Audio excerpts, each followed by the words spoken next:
Assalamualaikum warahmatullahi wabarakatuh. Alhamdulillahirabbil alamin wa bihi nasta'in ala umuri dunya waddin wa ala alihi wa sahbihi wa man tabi'ahum bi ihsan ila yaumiddin. Saya Ahmad Farid Aulia. Di sini saya akan menyampaikan materi pendidikan karakter, masa pengenalan lingkungan sekolah atau MPLS SMA Negeri 2 Ringsewu tahun 2020. Dahulu Bung Karno pernah mengatakan, "Beri aku 1.000 orang tua, niscaya aku cabut Semeru dari akarnya. Beri aku 10 pemuda, niscaya aku guncang dunia." Dari apa yang dikatakan Bung Karno, maka bisa kita ambil kesimpulan bahwa Bung Karno sangat yakin dengan potensi generasi muda. Karena beliau yakin bahwa generasi muda adalah generasi yang memiliki power, kekuatan, semangat untuk mengguncang dunia.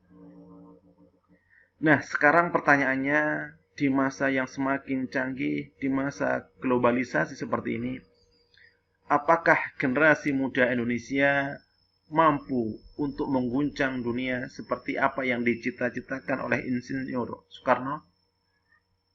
Terlebih lagi dalam kondisi keadaan sekarang, banyak di antara generasi muda yang terjebak dalam krisis moral, krisis akhlak, tingkah laku, dan sebagainya. Banyak di antara mereka yang terjebak dengan pornografi, porno aksi, dan hal-hal yang berbau pornografi dianggap hal yang biasa. Demikian juga tawuran. Tawuran sudah dianggap seperti hal yang biasa, bahkan dianggap sebagai budaya. Maka tidak lengkap rasanya di pikiran mereka, sebagian generasi muda, kalau tidak tawuran. Demikian juga pergaulan bebas. Pergaulan tanpa batas yang merusak norma-norma agama, budaya, sosial masyarakat. Terjadi saat ini di mana-mana. Belum lagi narkoba.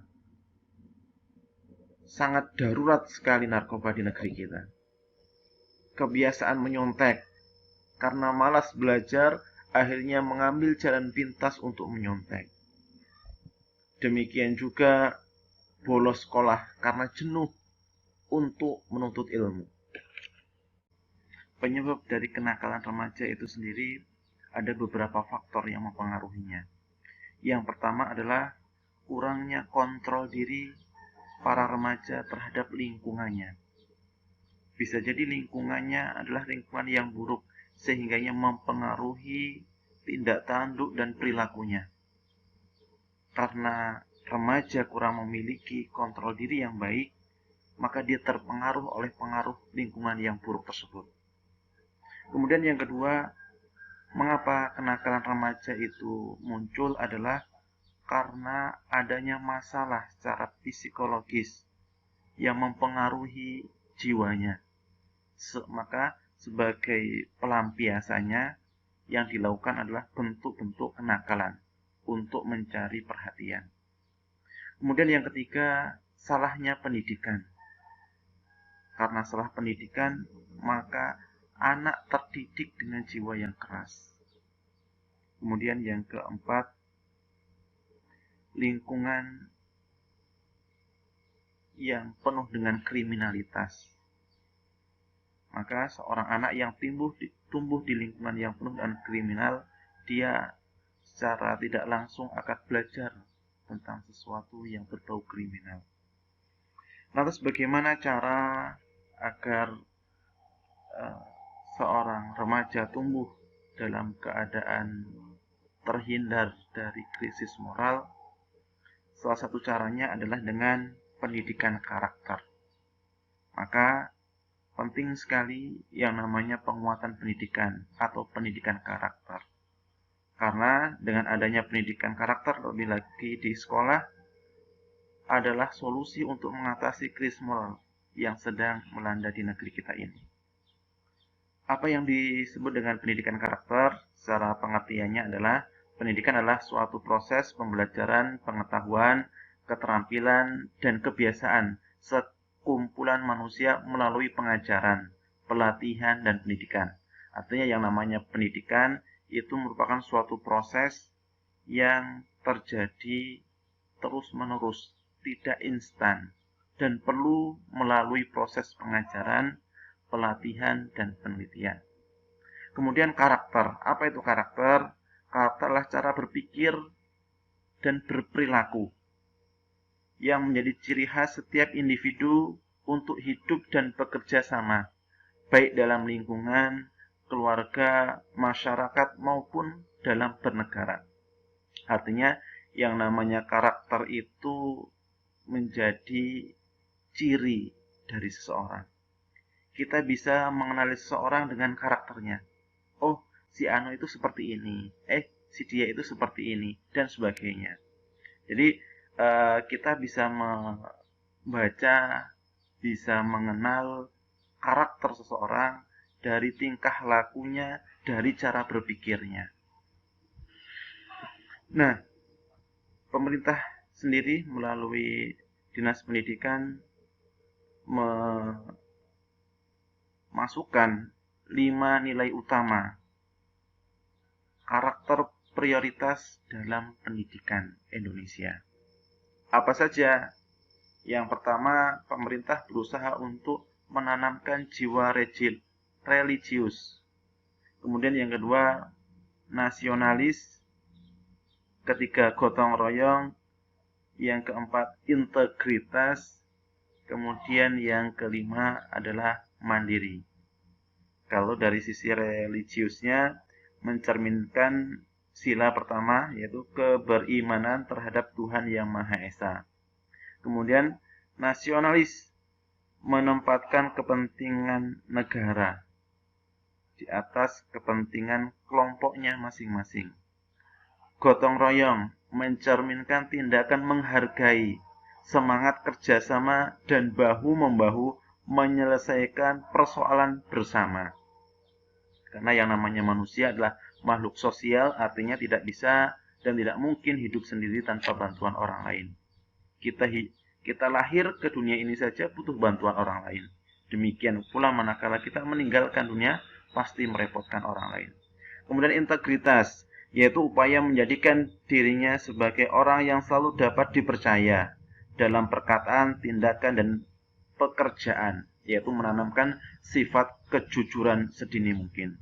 Mandiri, tidak bergantung pada orang lain dan mempergunakan tenaga, pikiran, waktu, dan merealisasikan harapan untuk mengejar mimpi dan cita-cita. Artinya, orang yang mandiri adalah orang yang percaya pada diri sendiri. Dia akan berusaha sekuat mungkin untuk menggapai cita-citanya. Sehingganya orang yang mandiri, otomatis dia akan lebih semangat dalam belajar, dalam bekerja, dalam berusaha untuk menggapai cita-cita dan harapan serta mimpi yang ingin dia wujudkan. Yang pertama, nilai religius. Nilai religius adalah karakter yang mencerminkan beriman kepada Tuhan Yang Maha Esa, diwujudkan dalam perilaku melaksanakan ajaran agama dan kepercayaan yang dianut. Sebagai contoh, seorang muslim. Muslim artinya orang yang selamat. Artinya, manakala dia mengaku sebagai seorang Islam, maka harus bisa senantiasa menyelamatkan dirinya dan orang lain dari kejahatan lisannya. Maka jangan sampai sebagai seorang muslim menyakiti saudaranya dengan lisannya, menyakiti temannya, saudaranya dengan tangannya, walaupun saudaranya itu berbeda agama dengan dia. Artinya, berusaha menjunjung tinggi sikap toleransi terhadap pelaksanaan ibadah agama sesuai dengan kepercayaan yang dianut, serta hidup rukun, damai dengan pemeluk agama lain. Kemudian yang berikutnya, nasionalis. Jadi pemerintah berusaha menerapkan karakter nasionalis kepada kita, yaitu merupakan cara berpikir, bersikap, dan berbuat yang menunjukkan kesetiaan, kepedulian, dan penghargaan yang tinggi terhadap bahasa, lingkungan, fisik, sosial, budaya, ekonomi, serta politik negara. Lantas bagaimana wujud nasionalisme kita sebagai seorang pelajar? Artinya ketika kita sebagai seorang pelajar harus senantiasa belajar dengan sungguh-sungguh. Tujuannya apa? Tujuannya adalah kita berusaha mencari ilmu sebanyak-banyaknya. Karena pemuda saat ini adalah calon pemimpin masa depan. Artinya kita menyiapkan diri kita untuk mampu dan siap menjadi pemimpin di masa yang akan datang. Gotong royong, yaitu karakter yang mencerminkan tindakan, menghargai semangat kerjasama, dan bahu-membahu menyelesaikan persoalan bersama. Artinya setiap diri kita, setiap individu kita pasti berbeda-beda. Dan di antara perbedaan kita itu pasti ada kelebihan di antara kita. Maka jangan sampai di antara kita melihat sisi buruk seseorang. Sehingganya kita lebih suka membuli, mencaci maki orang lain daripada menghargai kelebihan yang terdapat dari orang lain.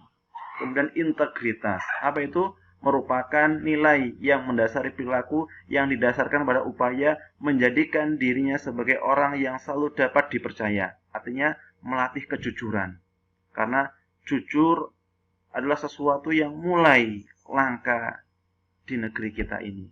Maka jangan sampai yang namanya korupsi, kolusi, nepotisme itu menjadi budaya. Kita harus hilangkan itu semua dengan sikap jujur yang ditanamkan sejak saat ini. Kemudian mandiri, yaitu karakter yang merupakan sikap perilaku yang tidak bergantung pada orang lain. Artinya manakala kita menjadi orang yang mandiri, tidak mungkin kita menjadi pelajar yang suka nyontek. Pelajar yang suka merusak lingkungan. Pelajar yang tidak memiliki etos kerja, malas belajar, tidak mungkin. Maka berusahalah kita menjadi pelajar yang mandiri. Maka 5 karakter itu semua insya Allah akan terwujud. Manakala 3 komponen utama yaitu sekolah, masyarakat, dan keluarga sama-sama berusaha menerapkan 5 karakter tadi, yaitu menerapkan karakter religius, taat beribadah, nasionalis, gotong royong, integritas, dan mandiri. Maka dari apa yang saya sampaikan bisa saya ambil kesimpulan bahwasanya sekarang Anda tidak dilahirkan menjadi siapa. Kita tidak dilahirkan jadi siapa-siapa. Akan tetapi kebiasaanlah yang akan membuat Anda menjadi siapa. Artinya penting sekali karakter untuk menjadikan kita sukses di masa depan. Demikian yang bisa saya sampaikan. Kurang lebihnya saya maaf. Assalamualaikum warahmatullahi wabarakatuh.